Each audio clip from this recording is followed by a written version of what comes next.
receive it, you must first believe you already have it. There's a passage that confuses most people. Whatever you desire, when you pray, believe that you've already received it, and you will have it. Notice the tenses: present, past, future, all mixed together. Believe that you've received, past tense, already done. Not will receive, not hope to receive, already received. And then, only then, you will have it, future. This isn't poetry, it's instruction, a precise formula for making use of creative power.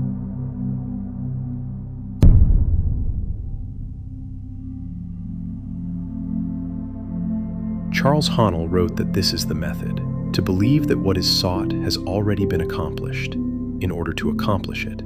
Not hope, not wish, not want. Believe it's already done. And most people can't do it because they're waiting for evidence before they believe. They need proof before faith. But that's backwards. Faith comes first, proof follows. Today, you'll understand why.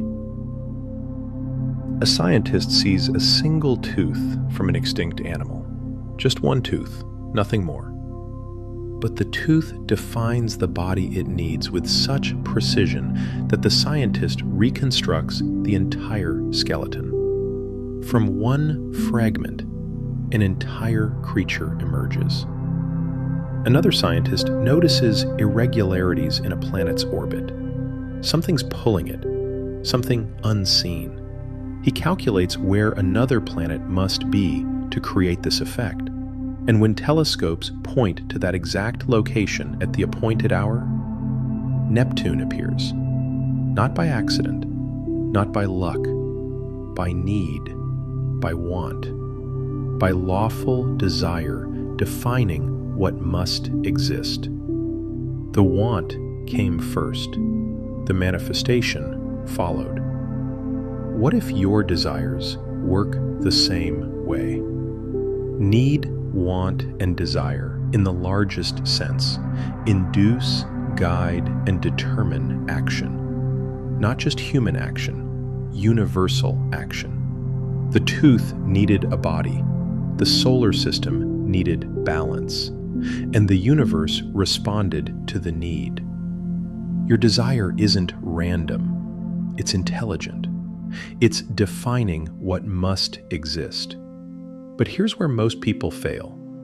They think their job is to figure out how it will come, to force it into being, to make it happen through sheer will and effort. That's not how it works. Your job is to define the need so clearly, so precisely, that the universe has no choice but to respond. And the way you define it isn't through action, it's through belief. Belief that it already exists, even when your senses say otherwise. This sounds like faith, and it is, but not blind faith, intelligent faith. Faith as a law of nature. Faith is the substance of things hoped for, the evidence of things not seen. Substance, not shadow, not wishful thinking. Substance. Which means faith isn't waiting for something to appear. It's recognizing that it already exists in invisible form, waiting to be brought into the visible. Think about a building that hasn't been constructed yet. Does it exist? Not physically, not yet. But does it exist in the architect's mind? Absolutely, in complete detail, every room, every measurement, every material. To the architect, it's real. Not someday real, real now. Just not yet visible to everyone else. And because the architect treats it as real, draws plans, orders materials, hires workers, the invisible becomes visible. The building manifests because the architect believed in its existence before anyone else could see it. This is how thought works. When you desire something, you're not creating the desire randomly. The desire itself is evidence that the thing already exists in invisible form. You don't desire what cannot exist. You desire what already is, waiting to be recognized and brought into form. But if you treat it as not yet real, if you focus on its absence, if you act from lack, you're contradicting the very mechanism that would bring it into visibility. You're thinking from the problem instead of from the solution. Most people pray from lack. Please give me what I don't have. Please fix what's broken. Please fill what's empty. Every word reinforces absence, and the law responds to your predominant state of consciousness. If your consciousness is, I don't have this, the law says, correct, you don't. There's a different way, to believe that what you desire has already been accomplished. Not as pretending, as recognizing truth on a higher plane. On the plane of the absolute, everything already exists. Every possibility, every potential, every form. When you think from that plane, when you eliminate all consideration of conditions and limitations, you're planting a seed in universal subjective mind. And if left undisturbed, that seed will germinate into external fruition. This is why the tenses matter. Believe that you've received, past tense. It's already done, in invisible form. And you will have it, future tense. It will appear in visible form. The believing comes first. The having follows. Not because you're tricking the universe, because you're operating in harmony with how creation actually works. Jesus taught it. Plato elaborated it. Swedenborg systematized it. Modern science confirms it as the law of attraction. Different languages, different eras, same truth. Thought correlates with its object when held in a state of belief, not doubt.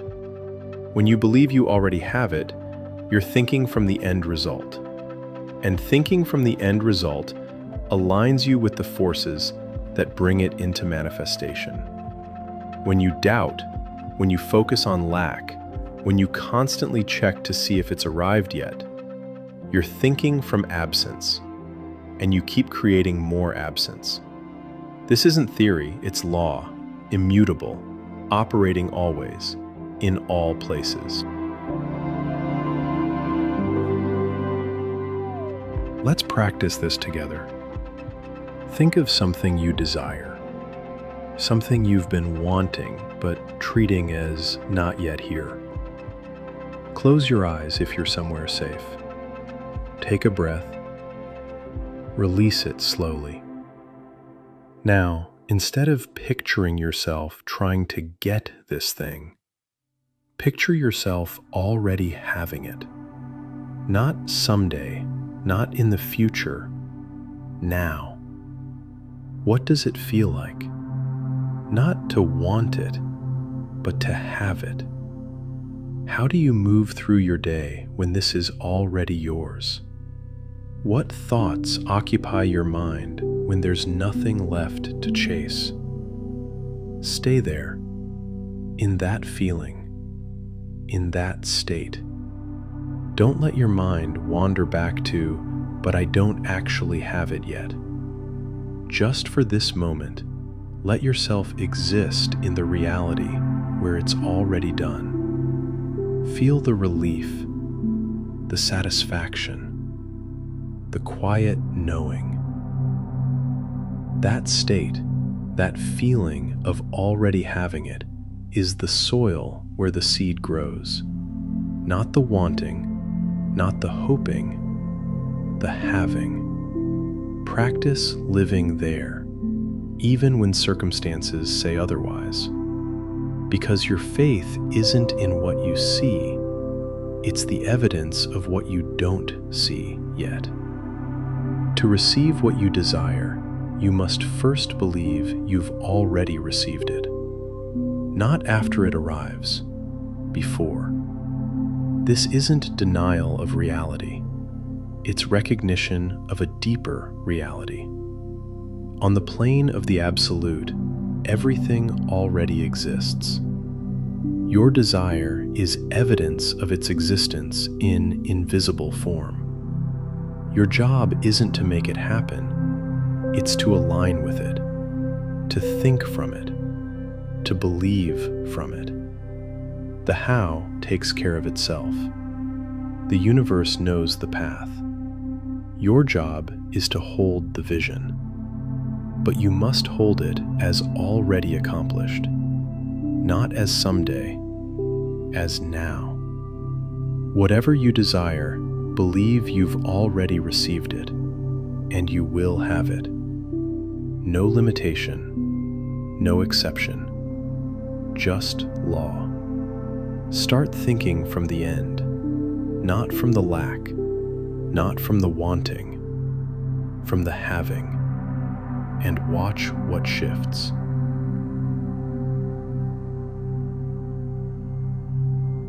If this landed, leave a like. Subscribe for all 24 parts. In the comments, what's one thing you're going to start believing you already have? Say it in present tense. I have, not I want. Share this with someone still praying from lack instead of fullness. The law is operating. Faith is the substance. Belief precedes manifestation. I'll see you in scroll number 12. Until then, believe you've already received.